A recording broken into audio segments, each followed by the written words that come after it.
नमस्कार दोस्तों, कैसे हैं आप लोग? क्या रे, कैसे हो? अच्छा लगा? फटाफट बताओ, मौज चल रही हैं? तो वो आर्टिकल 134 तक हम कर चुके थे, इसके आगे हम बढ़ रहे हैं, बिना परेशानी के आगे बढ़ जाएंगे। एक अच्छे से दिन की शुरुआत हो रही है, दोपहर के 3:07 हो रहे हैं। मैं पूरी तरीके से लाइव हूं, आपकी क्लास आपकी ताबड़तोड़ तरीके से स्टार्ट हो चुकी है। अमरदीप, हेमराज, कुमारी प्रीति, नतन कुमार, चांदनी ओझा, अक्षिता, आकांश, दीपांशु, दीपक, शुभम, छवि, कैसे हैं आप लोग? कशिश केशरी, दीपा फोगाट, किससे हो आप सब? अरे चला ले भाई इसने। सब ठीक चल रहा है बाबू? हाँ जी, सही चल रहा है। ठीक है भाई, अब हम आगे बढ़ते हैं। देन हम देखते हैं, आपको आर्टिकल देखने को मिलता है एक, आर्टिकल 136 आपको देखने को मिलता है। वो बात करता है बेसिकली जो क्षेत्राधिकार है उसके अंदर विस्तार के बारे में। आर्टिकल 136 की हम बात करते हैं, आर्टिकल 136 की हम बात करते हैं, जो किस बारे में चर्चा करता है? आर्टिकल 136, इसकी थोड़ी सी चर्चा करते हैं। आर्टिकल 136 किस बारे में बात करता है? ये बात करता है expansion of judiciary, expansion of judicial expansion. 135 जरूरी नहीं है, 135 को आप स्किप मार सकते हैं, 136 पाएंगे सीधा। इसको हम बोलते हैं basically expansion of jurisdiction, expansion of jurisdiction, jurisdiction, क्षेत्राधिकार में विस्तार, क्षेत्राधिकार में विस्तार, क्षेत्राधिकार में विस्तार, क्षेत्राधिकार में विस्तार। ये बाबू क्या है? ये क्षेत्राधिकार में विस्तार को दर्शाता है। ठीक है, चलिए बहुत ध्यान से आप लिखेंगे। ओके वीरेंद्र जी, आपका बहुत बहुत आभार। क्षेत्राधिकार में विस्तार, ये एक्सपेंशन ऑफ जुरिडिक्शन की बात करता है। जैसे ना, पता है बात क्या है, अगर एक आपका सुप्रीम कोर्ट चाहे तो अपनी जुरिडिक्शन को बढ़ा व घटा सकता है, आपको देखने को मिलता है।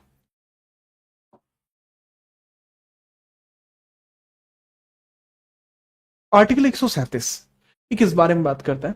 ये बात करता है जुडिशियल रिव्यू के बारे में बात करता है। जुडिशियल रिव्यू, न्यायिक पुनर्विचार, जुडिशियल रिव्यू की बात करता है। रिव्यू ये किसकी बात करता है बाबू? न्यायिक पुनर्विचार, न्यायिक पुनर्वलोकन भी बोल सकते हैं इसको हम। क्या बोल सकते हैं? न्यायिक पुनर्वलोकन, पुनःवलोकन, इसको न्यायिक पुनःवलोकन भी बोला जाता है, यानी जुडिशियल रिव्यू भी इसको बोला जाता है, न्यायिक पुनःवलोकन, न्यायिक पुनःवलोकन भी इसको बोला जाता है। ठीक है, चलिए सर, जीएस बूस्टर के नाम की किताब में पॉलिटी आपकी नहीं भाई, जीएस बूस्टर में मेरी जो किताब है वो सिर्फ मेरे नाम से जाती है, किसी और नाम से मेरी किताब नहीं जाती। ठीक है, और मेरा जो डेटा है वो सिर्फ मेरी किताब में जाता है, किसी और किताब में नहीं जाता। 137 के बाद बाबू आगे बढ़ते हैं। मेरे ख्याल से आप 137 में समझ पाए होंगे, ये एक ऐसा प्रोविजन है, we have taken this from America, we have taken this from America, we have taken this from America, from America. हमने इस प्रावधान को अमेरिका से लिया है। We have taken this provision for America. ये प्रावधान हमने कहां से लिया लल्ला? ये प्रोविजन हमने अमेरिका से लिया है। अब मुझे नहीं लगता कि इसमें आपको कोई भी परेशानी कहीं से लेके कहीं तक भी होगी, कहीं से लेके कहीं तक भी होगी। आर्टिकल 137 के बाद हम बात करते हैं article 140, auxiliary powers of supreme court, auxiliary powers of supreme court, auxiliary powers, auxiliary powers of supreme court, supreme court, auxiliary powers of supreme court की बात हम करेंगे। ठीक है, चलिए। अब बाबू ऑक्सिलरी पावर्स का मतलब होता है सहायक शक्तियां। ये हमारे सुप्रीम कोर्ट की सहायक शक्तियां, सुप्रीम कोर्ट की सहायक शक्तियां, सुप्रीम कोर्ट की सहायक शक्तियां, सहायक शक्तियां।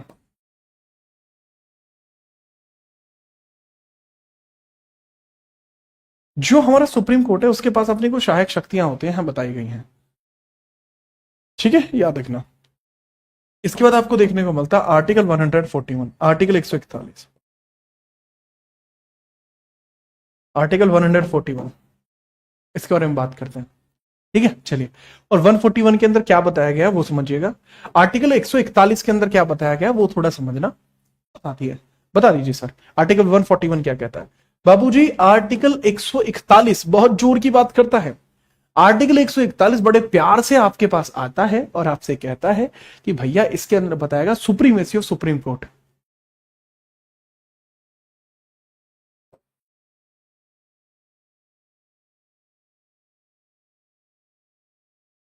सुप्रीम कोर्ट, इसका मतलब क्या होगा? सुप्रीमेसी ऑफ सुप्रीम कोर्ट का मतलब क्या होगा? सर्वोच्च न्यायालय की सर्वोच्चता। सर्वोच्च न्यायालय की सर्वोच्चता।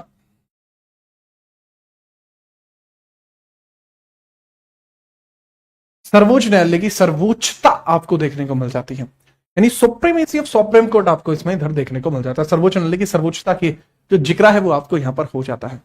ठीक है, चलिए। अब बात को हम समझते हैं ये क्या होता है। मतलब इसका मतलब क्या है? सुप्रीम कोर्ट के द्वारा दिया गया निर्णय प्रत्येक प्रकार के कोर्ट पर लागू होगा। याद रखना, सुप्रीम कोर्ट के द्वारा दिया गया निर्णय प्रत्येक कोर्ट पर लागू होगा। सुप्रीम कोर्ट के द्वारा दिया गया निर्णय, सुप्रीम कोर्ट द्वारा दिया गया निर्णय, कोर्ट द्वारा दिया गया निर्णय, सुप्रीम कोर्ट द्वारा दिया गया निर्णय प्रत्येक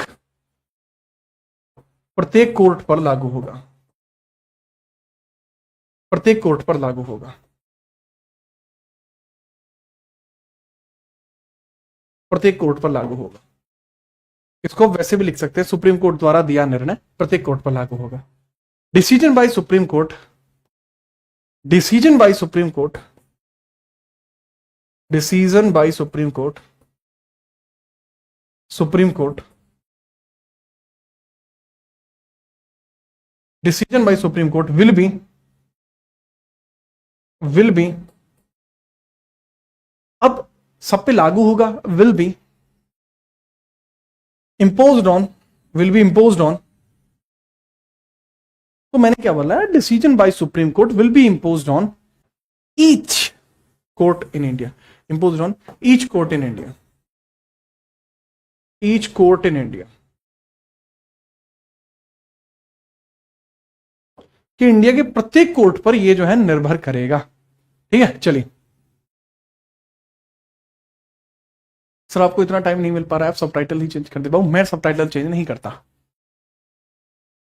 ठीक है, वो टेक्निकल टीम करती है, वो नहीं कर पा रही है, वो बात अलग है।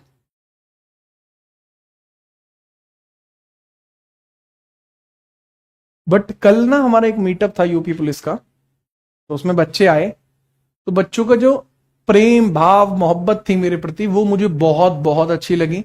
मुझे बड़ा बढ़िया लगा यार, आप लोगों का प्यार मेरे प्रति, आप लोगों ने जो प्यार सम्मान मेरे प्रति प्रकट किया, मैं हमेशा उसका आभारी रहूंगा। बड़ा अच्छा लगा मुझे, दैट वॉज वेरी गुड। ठीक है, आगे बढ़ते हैं देन हम।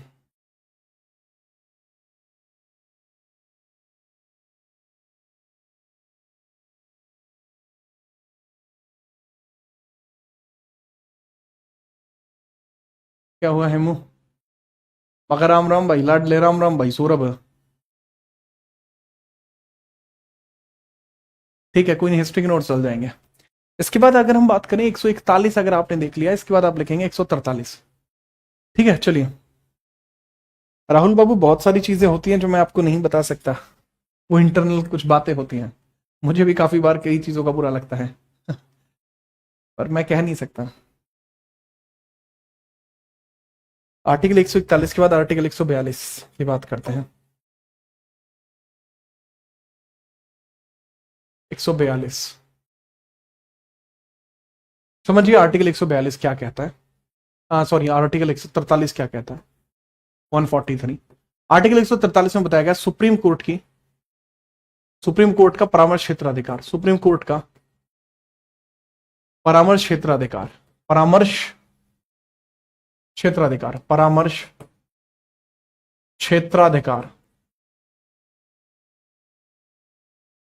तो सुप्रीम कोर्ट का परामर्श क्षेत्राधिकार की बात करते हैं। चलिए, तो इसको बोल सकते हैं advisory power of supreme court, advisory powers of supreme court.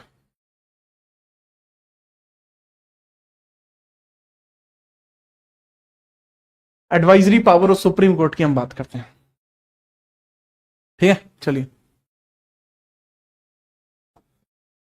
तो ध्यानपूर्वक इसको आप देखेंगे कि भाई सुप्रीम कोर्ट का परामर्श क्षेत्राधिकार है, तो ये क्या है, इसका मतलब ये होता है राष्ट्रपति सुप्रीम कोर्ट से, राष्ट्रपति सुप्रीम कोर्ट से सलाह मांग सकता है, सुप्रीम कोर्ट से सलाह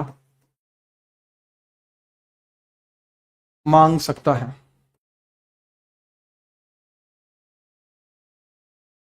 तो राष्ट्रपति सुप्रीम कोर्ट से सलाह मांग सकता है। President can advice, president can advice, president can advice, can advice, president can advice, सलाह यानी कि बेसिकली एडवाइस है, advice, can advice from CJI, chief justice of India and supreme court.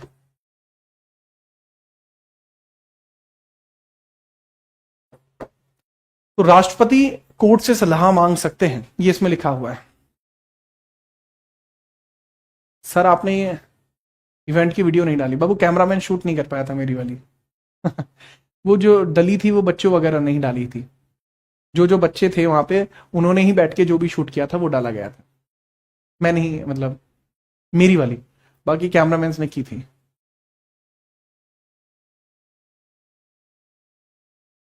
तो राष्ट्रपति बड़ा है, सुप्रीम कोर्ट बाबू अगर हम बात करें, सुप्रीम कोर्ट लेजिस्लेटिव में टॉप पर है, न्यायिक व्यवस्था में सुप्रीम कोर्ट टॉप पर है, और ओवरऑल इंडिया में प्रेसिडेंट टॉप पर है।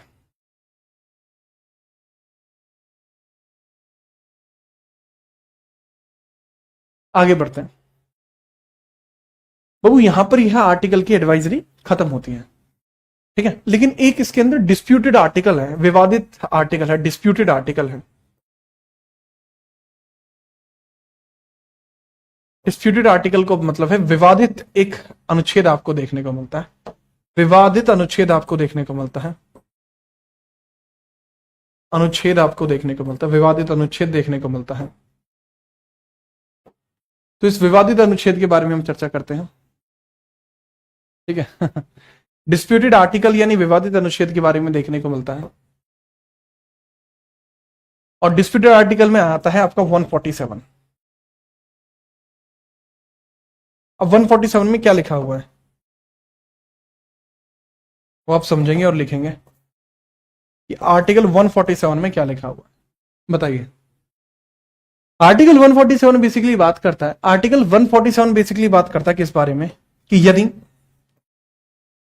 यदि न्यायिक यदि न्यायिक सलाह या संदर्भ की आवश्यकता हो, या संदर्भ की आवश्यकता हो,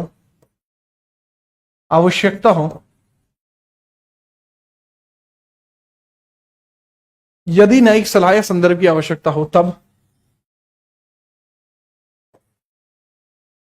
सुप्रीम कोर्ट, तब न्यायपालिका के द्वारा, न्यायपालिका के द्वारा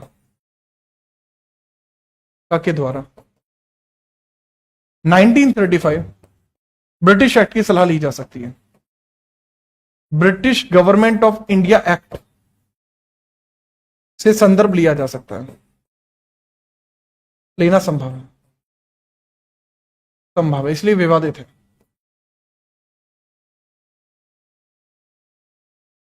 जुडिशियरी कैन टेक रेफरेंस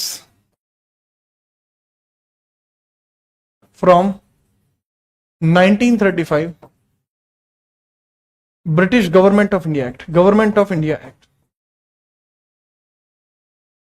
तो बाबू ये इसमें आपको देखने को मिलता है, ठीक है। नोट करो, देन आगे बढ़ते हैं, फटाफट नोट करो।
नोट कर लिया बाबू?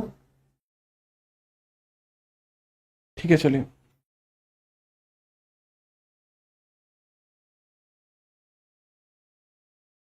ओके,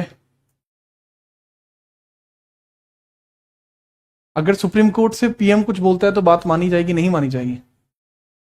फंडामेंटल राइट्स में केस नहीं करा रहे विशाल बाबू, मैं अलग से केस कराता हूं। जब सारा आपका ये होता है तो इसमें एक चैप्टर ही लेता हूं मैं, इंपोर्टेंट केसेस, महत्वपूर्ण वाद, चैप्टर अलग होता है वो।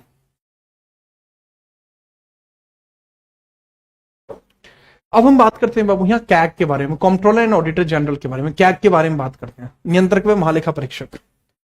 नियंत्रक व महालेखा परीक्षक, नियंत्रक व महालेखा परीक्षक, महालेखा परीक्षक। Comptroller and auditor general, comptroller, troller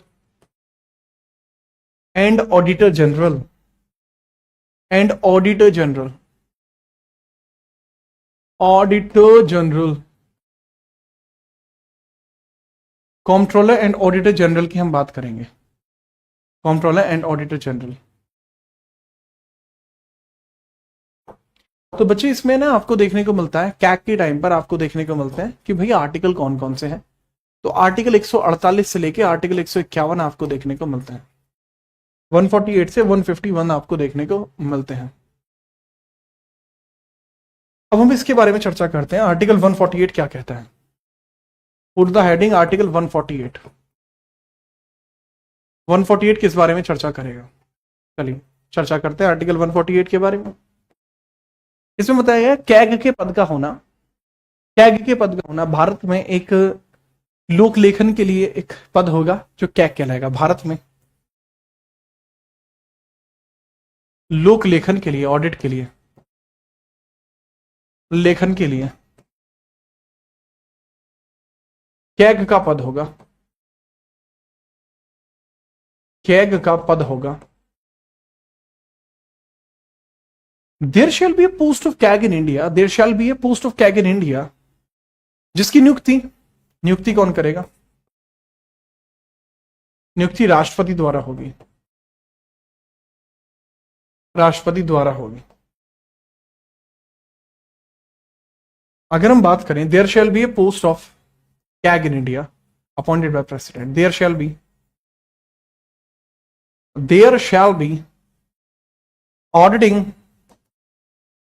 auditing post in India,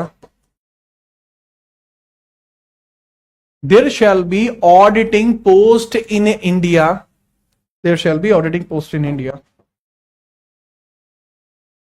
क्या होगी बाबू? एक ऑडिटिंग की पोस्ट यहां पर होगी, there shall be auditing post in India। ये भारत के अंदर ऑडिटिंग पोस्ट आपको इंडिया में देखने को मिल जाएगी, ठीक है भाई। there shall be auditing post in India, Bharat के अंदर एक ऑडिटिंग पोस्ट होगी, known as editor, known as auditor, known as CAG, comptroller and auditor general, appointed by president, appointed by president। Appoint कौन करेगा? Appointed by president, appointed by the president. Appoint कौन करेगा लल्ला? Appoint करेगा president. तो थोड़ा सा इसका भी याद रखें, थोड़ा सा इसका भी याद रखें। अब 149 आर्टिकल आएगा अगला, 149। अब आर्टिकल 149 आपको कैसे देखने को मिलता है, बात को बहुत ध्यान से समझिए। आर्टिकल 149 के अंदर एक बात बताई गई है कि भारत के अंतर्गत जो कैग होगा उसके ऑब्जेक्टिव क्या होंगे, कर्तव्य क्या होंगे। कैग के कर्तव्य क्या होंगे, कैग के कर्तव्य तथा शक्तियां क्या हो सकती हैं, शक्तियां। ये दरअसल कैग जो होता है ना, ये चाहे तो अपनी हेल्प के लिए एक नया पोस्ट क्रिएट कर सकता है, ठीक है। तो बात समझना, इनका क्या काम होता है जैसे यहां पे बताया गया है, ठीक है। तो वर्क एंड रेस्पॉन्सिबिलिटी की बात की गई, work and responsibility, work and power. तो वो इनका काम होता है, जितने भी आपको देखने को मिलते हैं ना, जितने भी काम भारत के अंदर हो रहा है, एक तरीके से अगर मैं बताऊं कैग के कर्तव्य क्या होते हैं, जितने भी काम भारत के अंदर आपको मेजरली देखने को मिल रहा है जो पैसे से रिलेटेड है, तो भारत के अधिकांश विभागों के, भारत में अब भारत के अधिकांश विभागों के, भारत के अधिकांश विभागों के, विभागों के, भारत के अधिकांश विभागों के, जितने भारत के अंदर विभाग है उनकी बात कर रहा हूं, तो भारत के अधिकांश विभागों के, ठीक है, कर्तव्य की बात करें तो भारत के अधिकांश विभागों के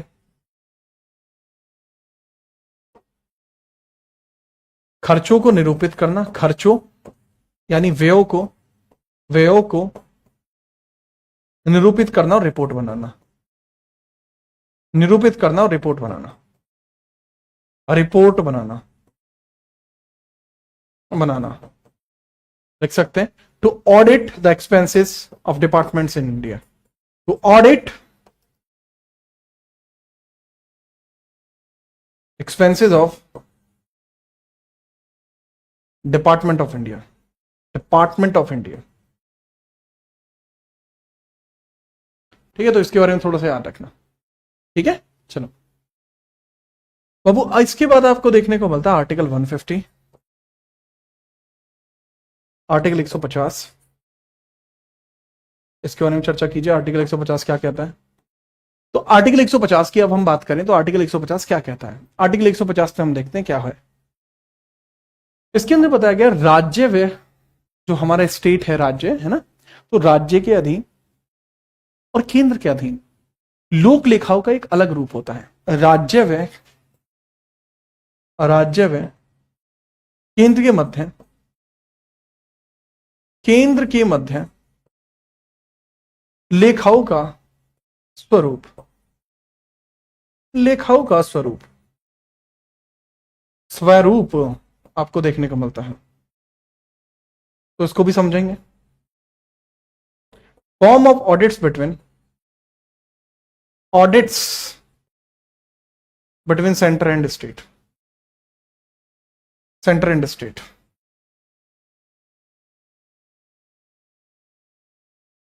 ठीक है, याद रखना। इसके बाद आपको देखने को मिलता है इसका फाइनल आर्टिकल, जो है आर्टिकल 151।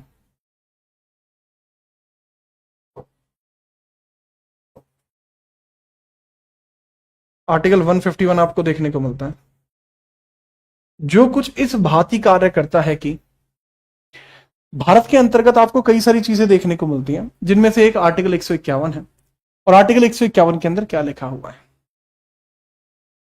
एक महालेखा के द्वारा अपनी रिपोर्टों का जो प्रतिवेदन है वो कहां किया जाएगा? राष्ट्रपति और राज्यपाल को। महालेखा द्वारा रिपोर्ट का, महालेखा द्वारा यानी कैग द्वारा, महालेखा द्वारा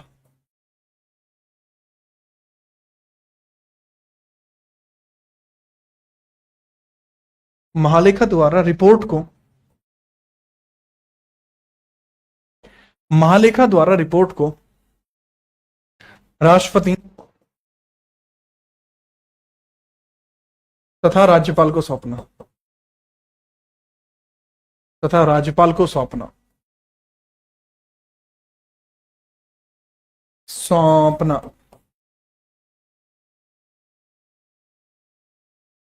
ठीक है। चलो, submission of report by CAG to president and governor, president and governor, तो इसको फटाफट से आप नोट करिए, कैग आपका कंप्लीट हो जाता है।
कर लिया बाबू? कर लिया, ठीक है। अब हम भाग 6 की स्टार्टिंग करते हैं। ठीक है, चलिए बाबू। जिस बच्चे को, जो बच्चा कह रहा है सर याद करता हूं भूल जाता हूं, समय लग रहा है या याद नहीं कर पा रहा हूं, उसमें थोड़ा सा लगता है, तो बाबू पता है ये चीजें एक बार में याद नहीं होती, टाइम लगता है इन सभी चीजों में। ठीक है, चलिए। वैभव मैं बिल्कुल ठीक हूं, आप बताओ। अब हेडिंग डालेंगे संविधान का भाग 6, part 6 of Indian constitution, part 6 यानी भाग 6। पार्ट 6 अर्थात भाग 6 आपको देखने को मिल जाएगा। पार्ट 6 यानी कि आपको यहां देखने को मिल जाएगा भाग 6। पार्ट 6 अर्थात भाग 6 आपको देखना है। राजीव पानी, हाँ, भाग 6 आपको देखने को मिल जाएगा। भाग 6 आपको देखने को मिल जाएगा। चलिए इसको हम देखते हैं, इसमें क्या है, राज्यों में शासन।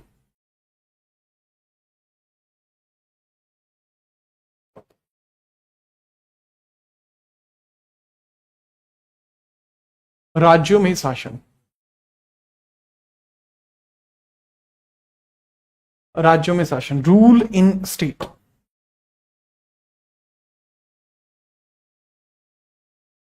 रूल इन स्टेट, राज्यों में शासन। ठीक है, चलो देखते हैं कितने आर्टिकल इसमें आते हैं।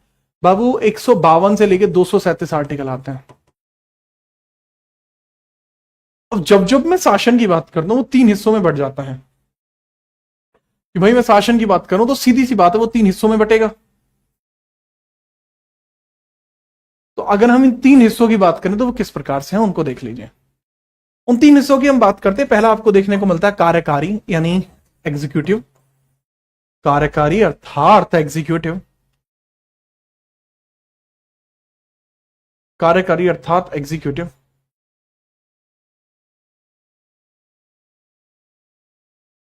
विधायी यानी कि लेजिस्लेटिव, लेजिस्लेटिव। और थर्ड बाबू इसमें आपको देखने को मिलता है न्यायिक यानी जुडिशियरी, यानी कि जुडिशियरी, ये आपको देखने को मिलता है। नाउ वी टॉक कि भाई इनमें कितने कितने आर्टिकल्स आपको देखने को मिलते हैं। जैसे अब यहां है तो आर्टिकल 153 से स्टार्ट होता है, 152 इसमें नहीं आता। 153 से लेके 167 तक जाएगा, ये 168 से लेके 213 212 तक जाएगा, 212 तक जाएगा। 213 आप मिस आउट करेंगे, 214 से स्टार्ट करेंगे और 237 तक जाएगा। तो ये इस तरीके से आपको देखने को मिलते हैं। ठीक है, चलिए इसके बाद हम बात करते हैं। बच्चे मैं उसे आज देख लूंगा, भावना।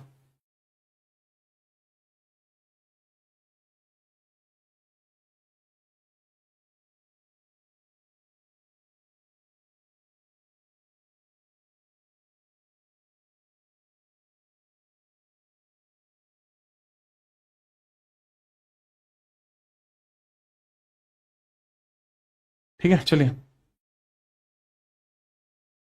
आगे बढ़े भाई।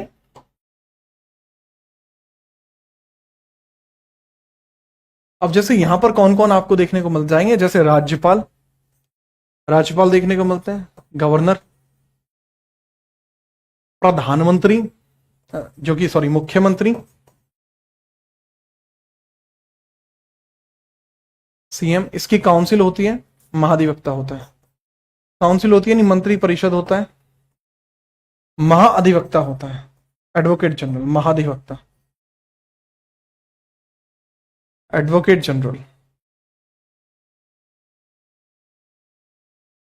एडवोकेट जनरल आपको देखने को मिलता है। यहां आपका क्या होता है बाबू, यहां आपका विधानमंडल होता है,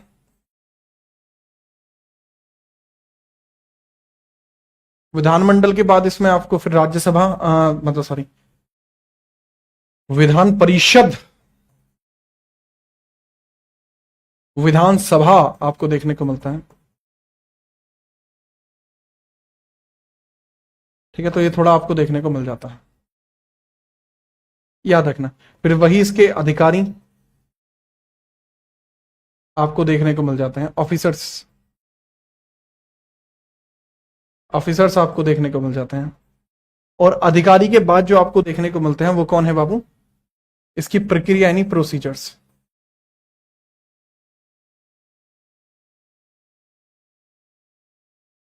ये भी आपको देखने को मिल जाते हैं। ठीक है, चलो नेक्स्ट है आपका जुडिशियरी। इसमें आपको देखने को मिलता है हाई कोर्ट। हाई कोर्ट आपको देखने को मिलता है।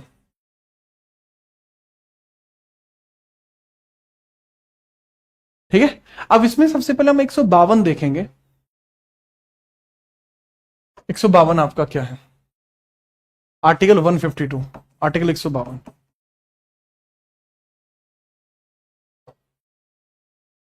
ठीक है, आर्टिकल 152 हम देखेंगे।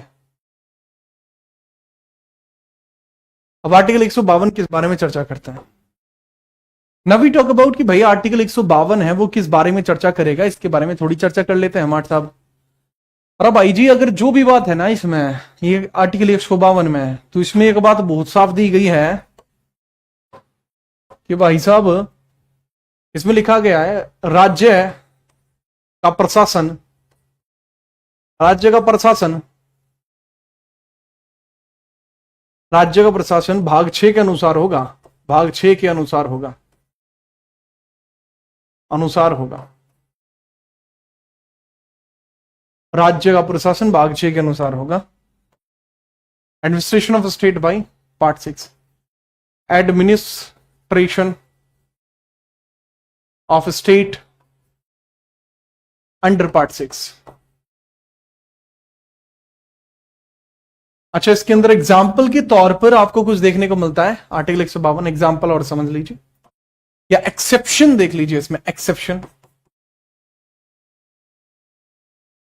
अपवाद की हम बात कर लेते हैं, अपवाद की हम बात कर लेते हैं। एक्सेप्शन अर्थात अपवाद की हम बात कर लेते हैं। अपवाद क्या है? भाग 6 के अंदर अपवाद क्या है? जम्मू और कश्मीर, जम्मू एंड कश्मीर इसमें आपको देखने को मिल जाता था, पहले था ये, पहले। वर्तमान में कोई अपवाद नहीं, वर्तमान में कोई अपवाद नहीं, वर्तमान में नहीं। क्यों नहीं? क्योंकि अब ये राज्य ही नहीं रहा। ठीक है, नोट करिए।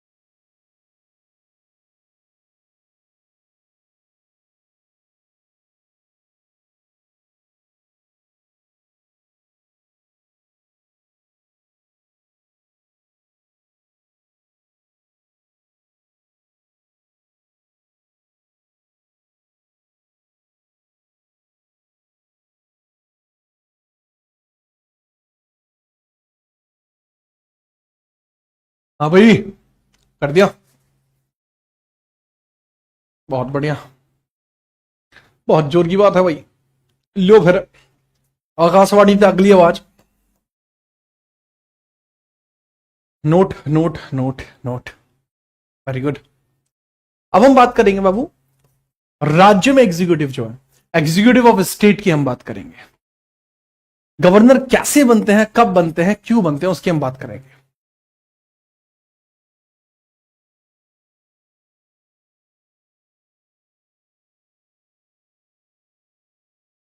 सर आपको कैसे याद होगा? वो मैंने काफी बार पढ़ाया तो मुझे याद हो गया।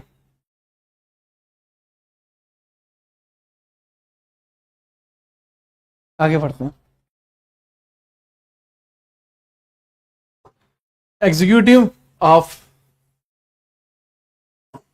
State, executive of state, executive of state, executive of state की हम बात कर रहे हैं। राज्य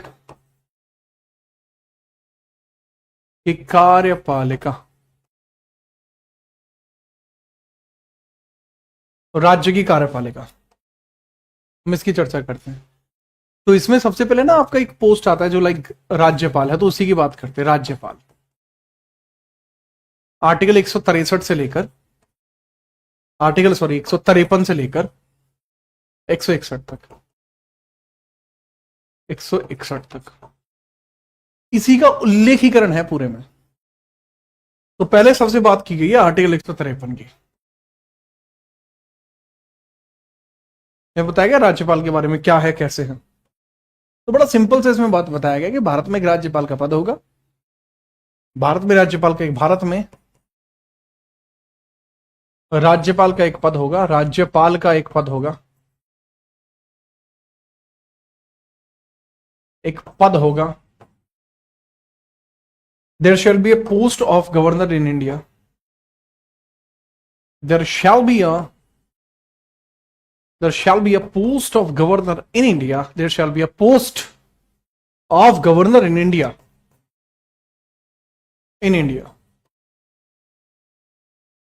कि भारत में राज्यपाल का एक पद होगा। भारत में क्या होगा भाई साहब? राज्यपाल का एक पद होगा।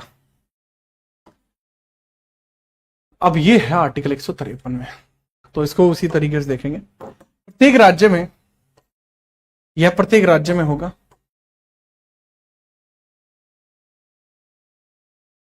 प्रत्येक राज्य में होगा तथा यह राज्य व केंद्र के मध्य की कड़ी होगा, तथा यह राज्य व केंद्र के मध्य की कड़ी है, केंद्र के मध्य की कड़ी है।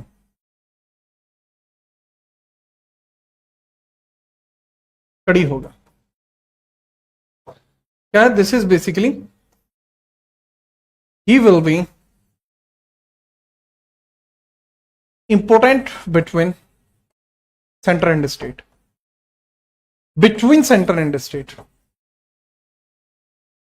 स्टेट, भाई ये इस तरीके से भाई बिल्कुल पिन पॉइंट होगा, ठीक है, याद रखना।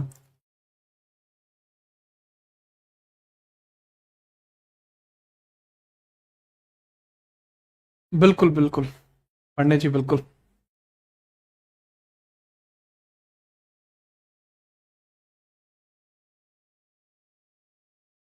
जैसे अब एक सवाल एक बच्चा पूछ रहा है कि सर अगर एक राज्यपाल 2 से अधिक राज्यों का राज्यपाल होगा, जो कि संभव है, तो क्या उसको 3 राज्य की सैलरी मिलेगी? बाबू इसके लिए आर्टिकल 158 में बात बताई गई है, तो वो मैं वहीं बताऊंगा 158 में। यहां पे एक बात और है, ठीक है, समझना। एक राज्यपाल एक से अधिक राज्यों पर भी कार्यरत रह सकता है, एक से अधिक राज्यों पर भी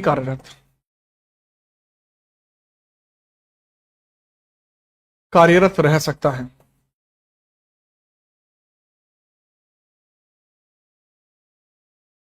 गवर्नर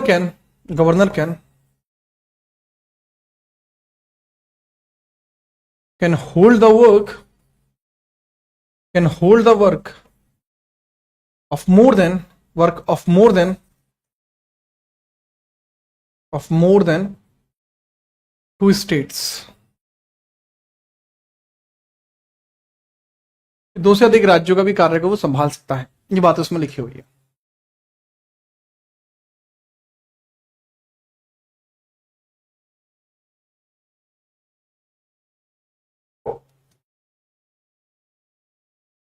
सैलरी कैसे मिलेगी? बहुत दोनों राज्य आधी आधी सैलरी देंगे।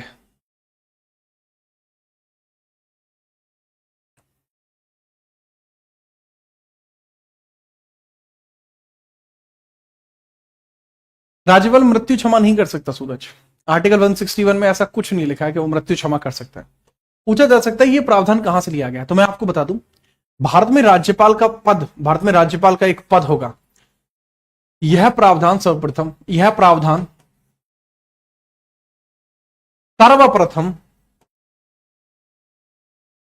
यानी दिस प्रोविजन इनिशियली,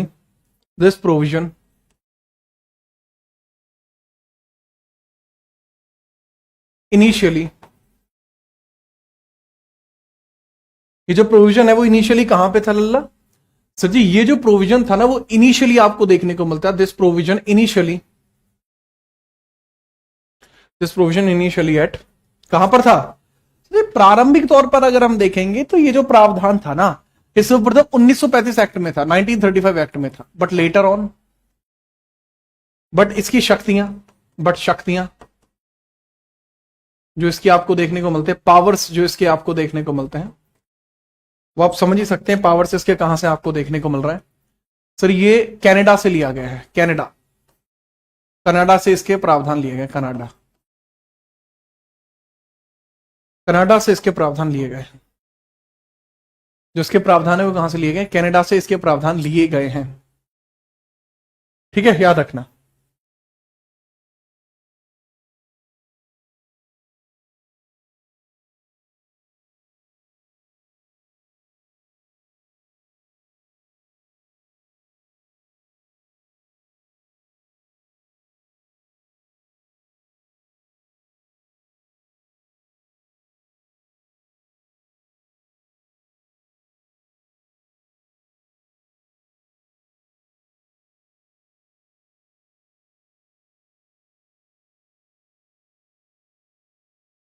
ठीक है,